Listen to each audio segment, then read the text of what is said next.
ಇವಳು ನಂಜಮ್ಮ ಅಂತ ನಮ್ಮ ಅಂಗಡಿಲಿ ಕೆಲಸ ಮಾಡ್ತಾಳೆ. ನಾನು ಹುಕ್ಸ್ ಹಾಕಿದ್ರೆ ಇವಳು ಕಾಚ ಹಾಕ್ತಾಳೆ. ಕಾಜಾ ಅನ್ನಕ್ ಹೋಗಿ ಕಾಚ ಅನ್ಬಿಟ್ಟು ಕ್ಷಮಿಸಿ.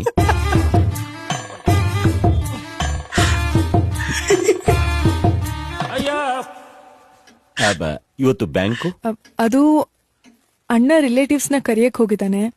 ಅಬ್ಬುಗೆ ಹೆಚ್ಚಿಗೆ ಹೊತ್ತು ಡ್ರೈವಿಂಗ್ ಮಾಡಕ್ ಆಗೋದಿಲ್ಲ ನೋಡಿ, ಅದಕ್ಕೆ ಬ್ಯಾಂಕಿಗೆ ರಜೆ ಹಾಕಿ ನಾನೇ ಬಂದ್ಬಿಟ್ಟೆ. ತುಂಬಾ ಸಂತೋಷ. ಇದ್ರಲ್ಲಿ ಸಂತೋಷ ಪಡೋ ಅಂತ ಏನಿದೆ ಗೌಡ್ರೆ? ಮನೆಗ್ ಬಂದಿ ಸಂತೋಷ ಅಂತ ಹೇಳ್ದೆ. ಬೆನ್ನಲ್ಲಿ ನೆವೆ ಆಗ್ತಿದ್ರೆ ಹಿತ್ಲ ಕಡೆ ಹೋಗಿ ಕೆರ್ಕೊಂಬ. ನನಗೆಲ್ಲೂ ನೆವೆ ಆಗ್ತಿಲ್ಲ, ಕಣ್ಣಿಟ್ಕೊಳ್ಳಿ. ಹಾಗಿದ್ರೆ ತೆಪ್ಪಕ್ ಸುಮ್ಮನ್ ಕೂತ್ಕೋ. ಇವಳು ಸ್ವಲ್ಪ ಹಾಗೇನೆ, ಯಾರ್ದಾದ್ರೂ ಹೊಲಿಗೆ ಬಿಚ್ಕೊಳಂಗಿಲ್ಲ, ಮೆತ್ತಗ್ ಸೂಜಿ ದರ ತಂದ್ಬಿಡ್ತಾಳೆ.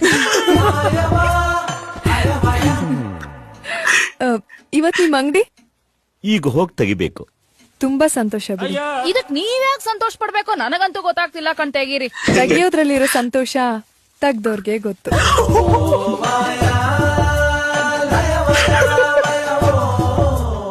ಆಯ್ತಾಯ್ತು, ಅದೇನ್ ಸಂತೋಷ ಪಡ್ತೀರೋ ಪಡಿ. ಅಯ್ಯೋ, ಅವಳ ಬಗ್ಗೆ ಎಲ್ಲ ನೀವ್ ಯಾಕೆ ತಲೆ ಕೆಡಿಸ್ಕೊಂತೀರಿ? ನೀವು ಬೇರೆ ಏನಾದ್ರೂ ಮಾತಾಡಿ. ಹೌದು, ಈಗ ನಿಮ್ ಮಿಷಿನ್ ಹೇಗೆ ಕೆಲಸ ಮಾಡ್ತಿದೆ?